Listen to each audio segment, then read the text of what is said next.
It's another Fur Baby Friday here on Good Day Columbus. Joining me now, Mona McInnes with Colony Cats and Dogs, and she has Ellen in her lap, and Howie is sitting down here next to me.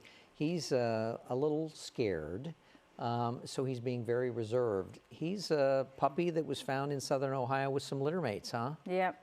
They were dumped out on a rural road. Ugh. And luckily somebody found them, and now they're with us. And so he's a typical puppy at home. Playful, into everything, typical puppy. This is a little overwhelming here, I think, but he's good. He's doing well with his housebreaking, and he knows sit, and so he's doing good. And he gets along with everybody and everything. He does. At your house, I know you have a lot of There's critters, several. so I mean, if he gets along with everybody, he'd be fine in your house. What do you think he is, a lab mix of some kind? Or maybe. what? I mean, he's got a pointy face. Maybe there's some shepherd in there, but I don't know. He's a mutt. How big do you think he might get? You know, he's got the bigger paws, so he probably will get to 60 pounds or so. That big? Yeah, Okay. I think. And Yes. is he learning to walk on a leash and things like that? Working is he having on any that. issues? Working so on that's that. that's a struggle, Yeah, isn't it? yeah, it is. And how But old yeah. do you think he is? 4 to 5 months. 4 to 5 months. So he's still Still a baby. basically a puppy.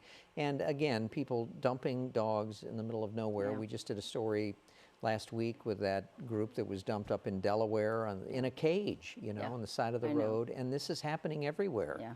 And I mean, it's just, what do you think about people who do this? Well, they obviously feel there's nothing else they can do, but the first thing they need to do is spay and neuter their pets. Yeah. So that would stop all of this. It would, wouldn't it? Yes. And there's just so much reluctance to do it. I don't know if it's affordability And there are issues for people or what. resources out there. Yeah, there are. Reduced cost Make places. some calls. Make some calls. All right, now Ellen has a very special story. Yeah. She's a sweet old girl, isn't Yeah, she? she is. She is 15 years old, Wow. and her owner had some health issues and could no longer care for her. So she came to us. She's adjusted very well. She is not stressed. She eats well. She had a dental, and all of her labs are good. So she probably has another 5 or 6 years left. Really, maybe. that many, you think? I would think.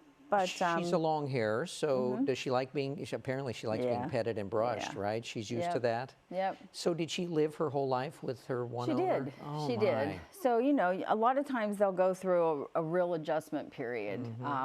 We've been working with her and telling her everything's going to be okay, and, Yeah, I know she you seems do. to understand.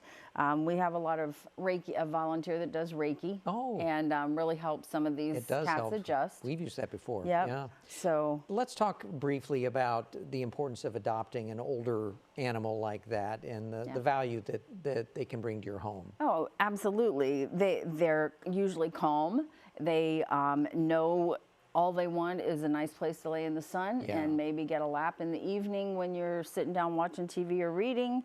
And they're not crazy like a kitten trying to trip you and climb your drapes. They just appreciate what they have. Do you think she would do better in a home maybe where she's the only pet? Or I know she probably gets along here, but do you think just because of her life history? You know, she came in with another cat. Oh, she did? Who Okay. was younger. They weren't buddies, but she was okay with him. And, you know, they lived together peacefully. Right. But he was too crazy for her once he got to the shelter, so we separated him, and them. she's fine without him. She's fine without him, okay. Well, she has a beautiful face and beautiful coat there. Yeah. So, all right, if you're interested in Ellen or Howie down here, who's a sweet boy. You're a sweet little boy. He's just a little scared. Visit colonycats.org, fill out an applications, make arrangements to go in and visit them. And Mona, thanks for stopping by today.